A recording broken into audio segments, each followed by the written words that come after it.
So today we'll be studying about fungus. Okay. What is the name for fungal study? What do you understand by mycology? How did the name come to existence?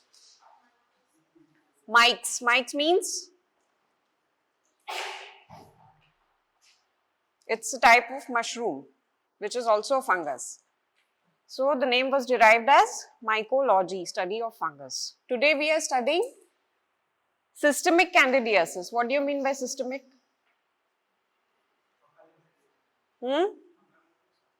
Systemic means fungal infection. Systemic means affecting the whole system, whole body. So it means it can affect any organ, right? From meninges to pulmonary to disseminated in the blood. Okay? And candidiasis means caused by candida.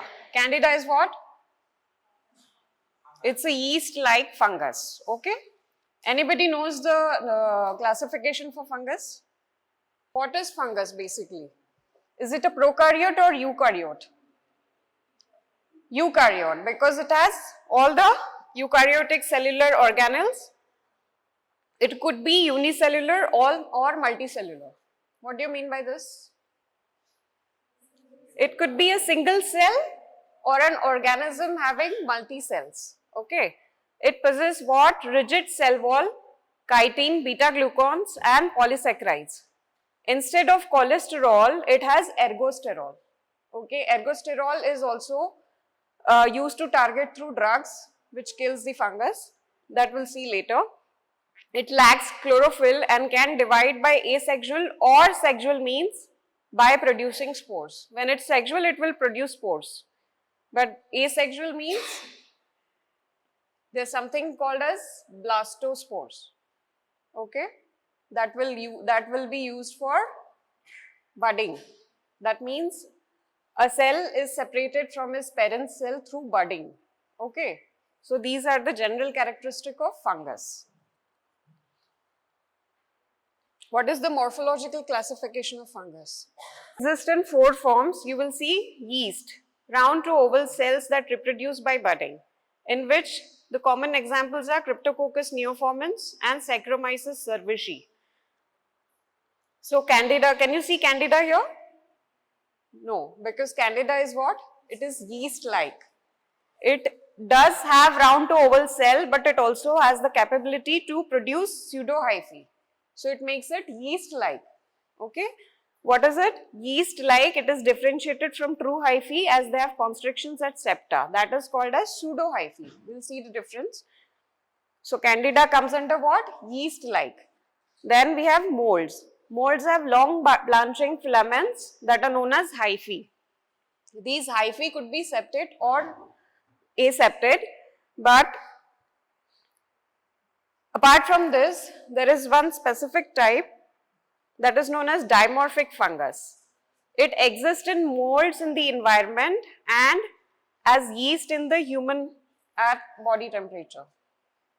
Is it possible for a mold to exist in the human body? Have you seen penicillin? It's a household fungus. You might have seen white fungus on the bread in the house. Okay. That is which form? That is a mold form. But when this fungus exists in the human body, it will exist in which form? Yeast form. You understood what is yeast form? We just saw, right? Yeast form. So these fungus, they are known as dimorphic fungus. In environment, they'll exist at 25 degree temperature. What is the room temperature? Normal room temperature? 27. That is what we consider. So it exists as mold in environment at 25 degree and in body it will exist at what temperature? 37 is the body temperature. It will exist as yeast. Okay. This is the morphological classification based on growth pattern in culture medium. So when you culture these organisms, if they are growing on the surface of culture medium, they are vegetative. But when they are above the culture medium, which means they are in the projecting above the surface of the culture medium, it means they are aerial. So this is aerial mycelium and vegetative mycelium. This is based on what? Culture medium. Here you are seeing that I told you they can divide based on the sexual spores, and there also asexual reproduction takes place. So in Candida you will see these kind of vegetative asexual spores. They are blastospores and chlamydiospores. Just remember these two things for this lecture. Blastospores in Candida and chlamydospores. Okay, blastospores are used for what? For growth and reproduction. Chlamydospores are used for what? For survival. Okay? You understood these two spores? Blastospores is for growth and reproduction. Chlamydospores are for what? Survival. Okay. Candidiasis is the most common fungal disease in humans. Most common means it's found everywhere in the world. It can affect your skin, mucosa, various internal organs. They are caused by Candida, a yeast-like fungus that produces pseudohyphae. Have they said yeast? What did they say? Yeast-like. Okay, that thing you have to remember. Most of the times people confuse Candida with yeast. It's not a yeast. It's yeast-like. Okay, it has the capability to produce pseudohyphae. What is pseudohyphae? This is yeast. Okay, this is a yeast cell. Round to oval yeast cell. What is this? This is pseudohyphae. And this is true hyphae. Can you tell by the appearance there is a difference in these two? What is the difference? See, this has the parallel walls.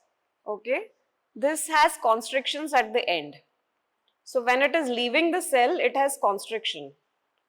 When it is leaving the cell, it is leaving parallelly, right? That is how you can tell by the look.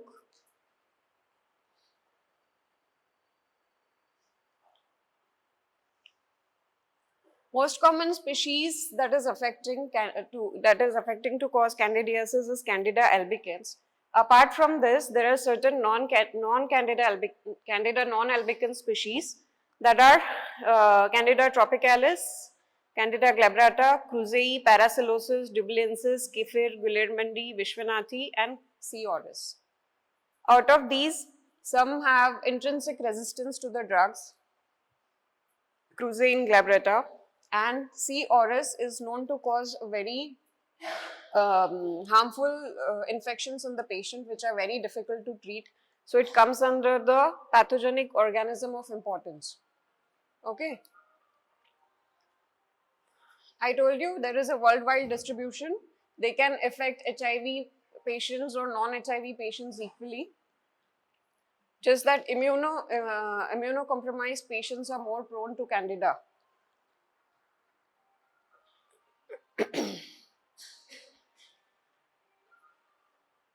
What are the predisposing factors? Extremes of age. What do you mean by this?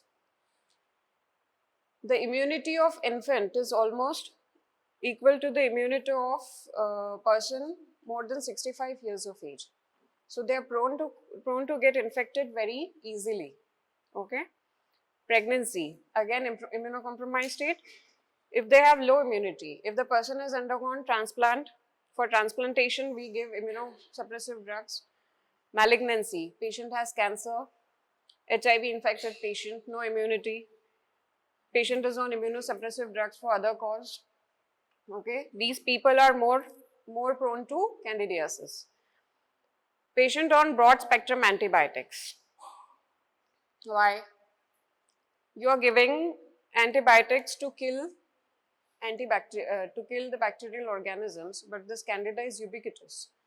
So this colonizes your mucosa and it is able to cause infection. Okay. What are the other factors? Diabetes mellitus, febrile neutropenia, zinc or iron deficiency. Zinc and iron deficiency. Zinc is responsible for healing. So basically, whenever physiological response in the body goes down, Candida can attack. What are the virulence factors of Candida? There are something known as adhesins. They are present on the cell surface. They will help in what? Adhesion to skin and mucosa. Then there are certain enzymes that are protease in nature. Protease means that are able to break the proteins. Okay, so these are aspartyl proteinases and serine proteinases. They can cause tissue invasion. Once they are attached to the skin, they will cause tissue invasion. Then there are certain toxins that are released by Candida, which are pyrogenic in nature. Pyrogenic means able to cause fever. These are what? This could be endotoxins. They are pyrogenic in nature. Then pseudohyphae. Pseudohyphae has its significance in active infection. Whenever you observe a pseudohyphae in sample, it indicates that the patient is undergoing an active infection. Whatever sample you have taken, suppose you have taken a sample from a tissue and you are able to see pseudohyphae in the sample under microscope, it indicates that the patient has active infection undergoing in the body. Okay. So, what is this known as? This is known as phenotypic switching ability of Candida. Phenotypic means appearance, how it appears. Like your friend has black hair, he's thin. That is known as a phenotype. Okay, that's how he's appearing to you. So, ability to transform between three phenotypic forms. First form, yeast, then pseudohyphae, then hyphae. Okay, this is known as phenotypic switching of Candida. We saw its significance in the sample. How do you differentiate between pseudohyphae and true hyphae? You will see that pseudohyphae has elongated chains of budding yeast cells. See, there are elongated chains. These are still budding yeast cells, but they are elongated. Over here, you will see the branching filaments. Okay, they have parallel walls. These have constrictions in between. So, it grows by budding and these grows by apical elongation. Septa, it is constricted here. This is known as constriction. Can you see this? This is constriction. Here you see no constriction. Is it constricting here? No. Okay, what are the clinical manifestations? When it affects any of these systems, you name it as invasive candidiasis. You can see it is spreading from blood. Okay. One system was affected, then it slowly got into another system. See, meningitis, it can cause infection in the eye, starting from above. Meningitis, ocular infections, pulmonary infections, hepatosplenic candidiasis, then urinary tract, then arthritis, osteomyelitis, septicemia, disseminated, nosocomial. What is nosocomial?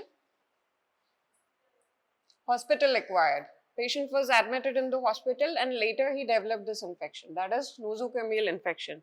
Also includes intervention by the doctor or healthcare worker. Okay, catheterization, urinary catheterization can also lead to candidial UTI. Okay, what is this? This is oral thrush. Okay, mucosal candidiasis can also be in vulvovaginitis. What was the one we saw before? It was through bloodstream, it was invasive candidiasis. This is mucosal candidiasis. Then cutaneous candidiasis, affecting your skin folds, nails. See here, this is intertrigo, infection between the skin folds. This is paronychia. Okay, nail infection due to candida. What is allergic candidiasis?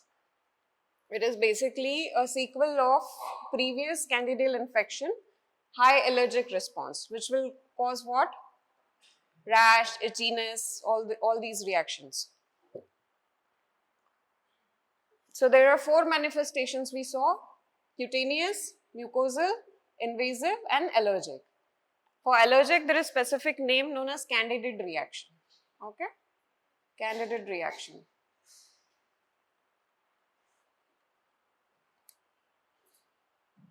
Coming to laboratory diagnosis of candida. Okay.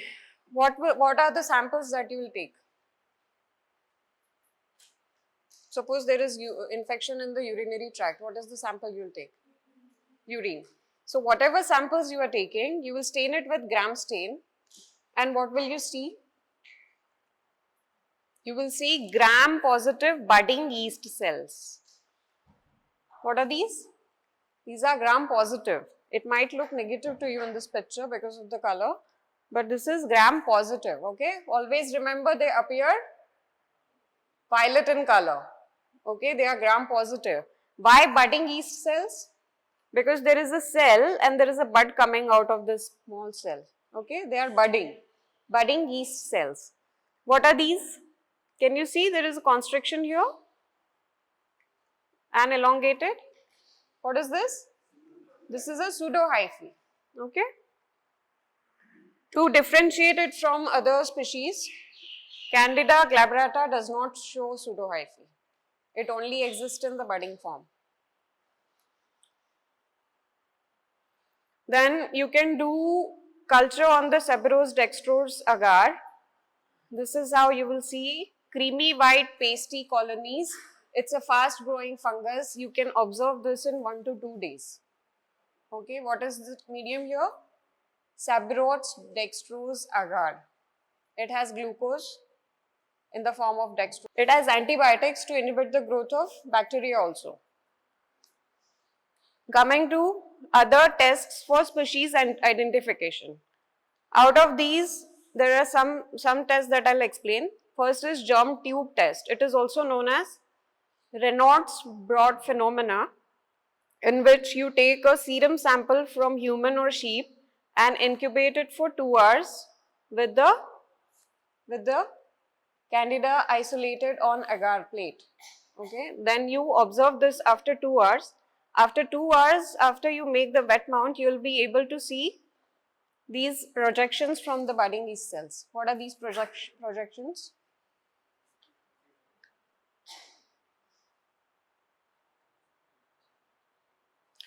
If there is no pseudohyphae, these are true hyphae. The true hyphae means this is Candida albicans. This thing is also positive for Dubliensis. For this, you differentiate them based on their ability to grow at 45-degree temperature. Okay, but whenever you observe such hyphaes, you tell that this is a Candida albicans species. Okay, this is germ tube test. What is another test? Dalmau plate culture for chlamydospore production. I had told you what is chlamydospore? Huh? For survival. Chlamydospore is for survival. So what happens in the Dalmau plate culture? You take a nutrient deficient medium. There is no nutrition in that medium. It could be cornmeal agar, let's say. So what is happening here? The fungus is not getting any nutrition. It is striving to survive. So it will form these chlamydospores, which are thick wall structure. So it is basically to survive in the environment. So you can observe these chlamydospore production in the nutrition deficient medium. Okay. Then colonies on chrome agar. This is commercially available media, which this is chrome agar. This is commercially available media which can give you Candida based on species, different colors for different species. For example, this is Candida albicans, light green color. Okay. So all these Candida, they belong to the different species. This is chrome agar. This is commercially available media. Okay. This was what? Germ tube test. This is what? It's a chlamydospore. Chlamydospore stained with LPCB mount after growing it on nutrition deficient media. Okay. We discussed about growth at 45-degree temperature. Candida albicans is able to do that. Then carbohydrate assimilation test and carbohydrate fermentation test. In assimilation, this is an aerobic process. What is happening here? A fungus is growing and dividing. Okay. In carbohydrate fermentation, at this test, it is able to cause what? As a byproduct, it will make acid and gas. Okay. So how will you observe these two things in laboratory? In carbohydrate assimilation test, you will be able to see the turbidity because, so whatever medium you have put, the sugar containing medium, carbohydrates or sugars, that will show you turbidity. And in fermentation test, depends, it can show you the presence of acid and color of change if you are using any medium, if you are using any reagent in it, okay, because of acid production. Then there are certain molecular methods such as PCR. PCR and all these molecular methods are used for identification of C. auris mostly because most of the times they are misdiagnosed in laboratories, and they are very important fungus because if people are admitted in ICU for more than 14 days, you have to start some antifungals prophylactically because there is a chance that they will develop this infection, okay. That is why it is very important to diagnose the species properly because they are misdiagnosed in the laboratory most of the times because most of the species, they are closely related to C. auris, okay. Then you can go for antibody detection against cell wall Mannan agent. You can go for enzyme detection. These are all the components of Candida, okay.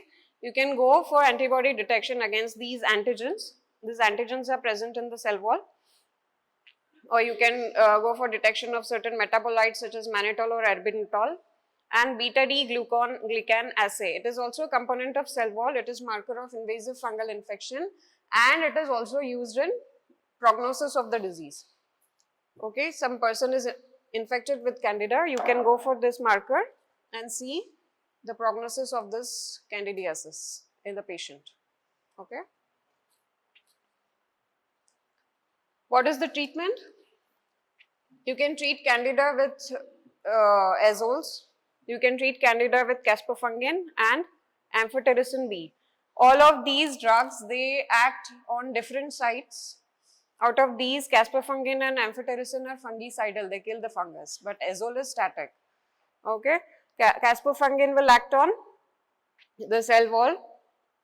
Azoles will inhibit the synthesis of ergosterol, which is the important factor in the cell of Candida, and amphotericin B will cause pores in its cell membrane. So whatever components are there in the cytoplasm will ooze out, okay.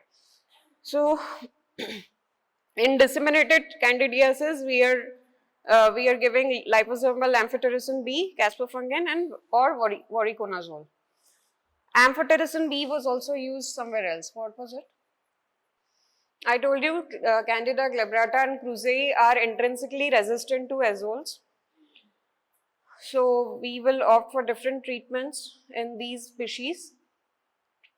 Also, whenever you are detecting Candida in urine and sputum sample for the normal patients who are not immunocompromised, you have to see its significance in these samples because it does not mean that they require the antifungal treatment, it just means that they are colonized because these species, they are ubiquitous in nature. Okay, so whenever you are seeing that in urine or sputum sample, you have to check for its significance in the patient. You have to take the patient's history and decide whether it warrants for antifungal infection or not.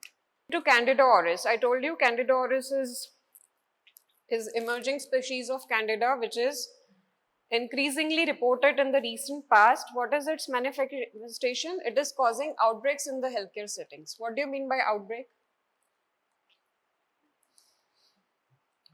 Same diagnosis, many patients, okay, in the particular setup. So if it's more than 5 to 6 cases, you will call that an outbreak. So if it produces, what does it do? It produces a wide range of clinical disease from asymptomatic colonization to candidemia, abscess, ear infections. What do you mean by asymptomatic colonization? Suppose there is a Candida outbreak in certain ICU. In that ICU, there are many patients who, let's say there are 3 patients who are diagnosed with this Candida auris. These patients are obviously immunocompromised, they are in ICU, right? But asymptomatic colonization Where will it occur? It will occur in whom? The persons who are working there, the doctors, the nurses. When there is asymptomatic colonization, let's say it's in the hands of the healthcare worker and he's spreading that auris everywhere. So whenever you're giving care to the patients, it's getting transferred through the doctor or the nurse to these patients. That is the root cause of the spread of the disease. So to curb that, what do we have to do? We have to follow to the infection control practices, right? What is the first thing that comes to your mind when you think about infection control practices? Hand hygiene, okay? So this is very important. Recently, Candida auris has been renamed as Candidozyma auris. Okay, along with this, there are many 2-3 fungus that have been renamed. But for your importance, this is now Candidozyma auris. Okay, this is no more Candida auris. You just have to remember it as this. I told you that it is misidentified easily in the laboratories. So specific technologies such as MALDI-TOF and PCR are used to identify these fungus. They are multi-drug resistance. So most of the times you have to use the drugs in combination. What can you give? Caspofungin or lipid-based amphotericin B.